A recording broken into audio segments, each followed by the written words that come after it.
ताज़ा तरीन वीडियोज़ के लिए चैनल को सब्सक्राइब करके बेल आइकन और ऑल नोटिफिकेशन पर क्लिक करें ताकि आपको मिले हर खबर सबसे पहले। और नाजरीन, डायरेक्टर महकमा मौसम मिजाज सरदार सरोफरात का कहना है कि कराची में आइंदा 3 से 4 रोज़ के दौरान दर्जा हरारत 38 से 40 डिग्री रहेगा। 18 सितंबर के बाद बारिशों का इम्कान है। सरदार सरोफरात के मुताबिक रवां हफ्ते शहर कैद का मौसम गर्म और मरतूब रहेगा, जबकि दर्जा हरारत 38 से 40 डिग्री तक जा सकता है। डायरेक्टर महकमा मौसम मिजाज का कहना है कि खलीज बंगाल में बढ़ने वाला हवा का कम दबाव डिप्रेशन में तब्दील हो गया है और ये डिप्रेशन मज़ीद शिद्दत इख्तियार करके डीप डिप्रेशन में तब्दील हो सकता है।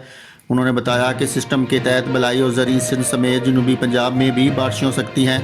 सरदार सरोफरात का कहना है कि कराची में 18 सितंबर के बाद बारिशों का इम्कान है, जबकि दूसरी जानब बैनुल-अक़वामी माहिर मौसमियात का कहना है कि पाकिस्तान और भारत में रवां साल मानसून का इख्तिताम ताख़ीर से हो सकता है।